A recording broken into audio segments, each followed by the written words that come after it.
Wednesday, December 18th edition of the Carolina Weather Video. I'm meteorologist Matthew East here along with you, and let's take a peek at those 5:30 a.m. temperatures here on this Wednesday morning. And the current temperature 36 degrees in Raleigh and Greensboro, 39 in Charlotte, 25 up in Boone. There's some mountain spots in the teens to start the day. 47 in Columbia, 43 in Wilmington. Had a cold front move through yesterday. Quick little shot of some precipitation with that across northern North Carolina late yesterday, but all is quiet now.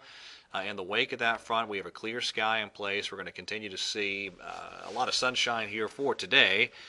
I think a lot of sun on the way as we go on into tomorrow and really a good chunk of Friday too, although some clouds begin to build in here Friday. Now here's what's happening with the upper level pattern. I'll show you this more specifically in just a moment, but you have a trough in the eastern part of the country delivering much chillier weather today than what we saw yesterday.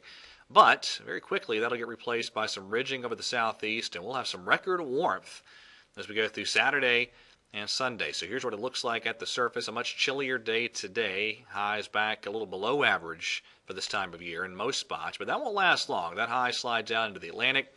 We get a southwesterly flow established by tomorrow, and that'll bring a very significant warming trend into the weekend just ahead of that next cold front. Now, speaking of that next front, that'll probably wind up being a pretty significant severe weather producer over parts of the lower Mississippi Valley and the Tennessee Valley over the weekend, and then that front eventually gets here by Sunday night and Monday.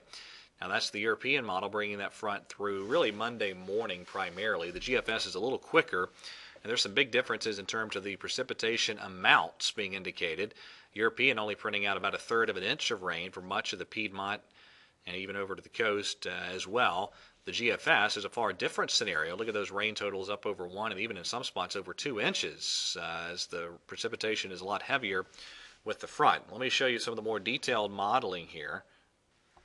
There's the European upper air chart valid this afternoon, and then watch what happens by 102 hours. There goes that pretty good disturbance interacting with some pretty unstable air over the Mississippi Valley by late Saturday and into Saturday night. And again, it could be a pretty good round of severe weather in that part of the country. And then by Monday evening, that trough buckling into the eastern parts of the country. And so at the surface, here's the result. This is Saturday evening, low pressure over the Red River Valley. And then you go 12 hours later, and there's your thunderstorms in the warm sector through the lower Mississippi Valley spreading into the Tennessee Valley. And then that front slides in here by Sunday night and Monday morning. Now, beyond, kind of interesting to see where the pattern heads later in the week at Christmas. This may be a little difficult to see. European models on the left, GFS in the center, Canadian on the right. This is the average of the day 8 to 10 time period at 500 millibars. The European different than the other two models rather. And here's the reason why. You go to the European specifically here at 216 hours. It's Thursday evening, day after Christmas next week. You have a piece of energy that's cut off in the desert southwest.